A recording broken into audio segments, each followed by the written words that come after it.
Questa è una delle pochissime fotografie autentiche che abbiamo di Mary Ann Atwood. Qua la vediamo anziana, seduta in giardino, con un libro aperto sulle ginocchia. È una scena quieta. Eppure la sua storia comincia dentro una delle biblioteche ermetiche più straordinarie dell'Inghilterra ottocentesca.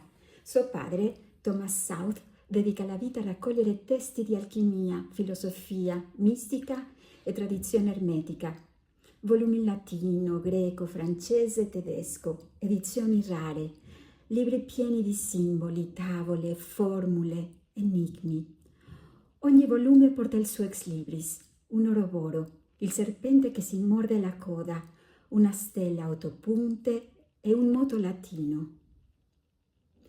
Mary Ann cresce lì, tra scaffali, carte, lingue antiche, polvere, inchiostro. Aiuta il padre a ordinare, classificare, studiare. La casa diventa un laboratorio mentale, un luogo dove i libri vengono letti come corpi vivi. Nel 1850 Mary Ann pubblica un libro destinato a diventare leggendario.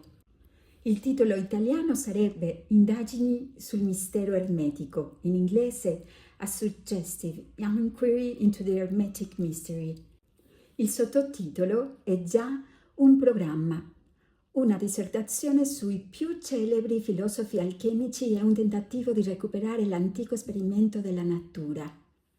L'indice attraversa secoli di tradizione, i misteri antichi, Ermete Trismegisto, Platone, gli gnostici, gli alchimisti medievali, Paracelso, Van Helmont, i filosofi ermetici del Rinascimento.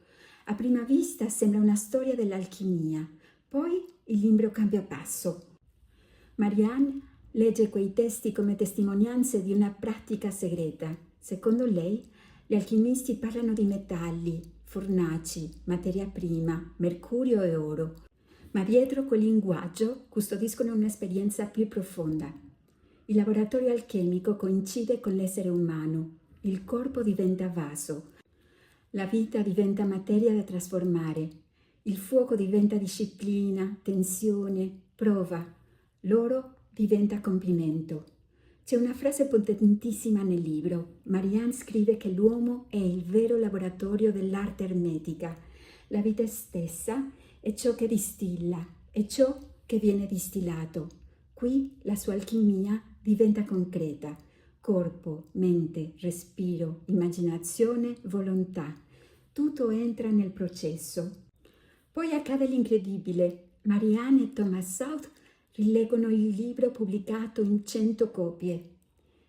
Cresce in loro un'inquietudine profonda. Sono studiosi dell'ermetismo, ma anche anglicani devoti, immersi nel clima religioso del loro tempo. Quel libro, ai loro occhi, aveva aperto troppo, aveva reso visibile una conoscenza che loro consideravano riservata, una conoscenza capace di essere fraintesa, usata male, deformata.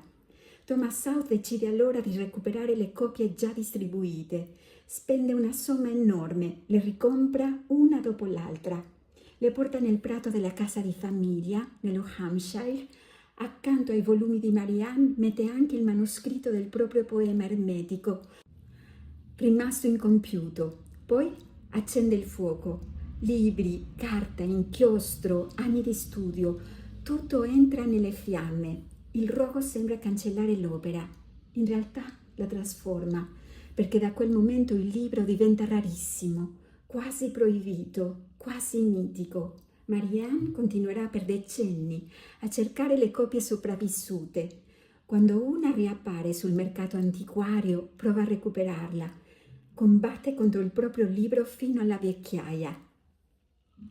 E adesso guardiamo Ansel Kiefer.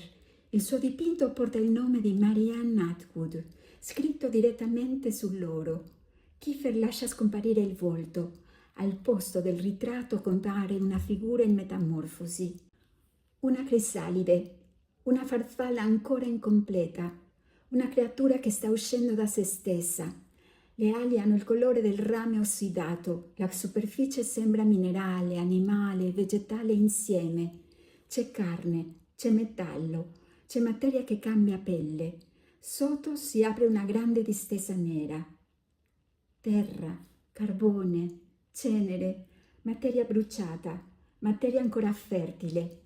È impossibile guardarla senza pensare a quel rogo, ai libri accatastati sull'erba, alla carta che diventa fumo, al sapere che passa attraverso il fuoco.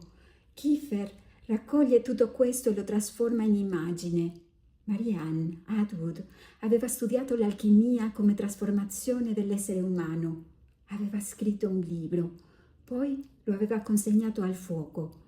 Kiefer la restituisce come una crisalide d'oro, una forma fragile, carnale, sospesa, nel momento preciso in cui la materia sta per diventare altro.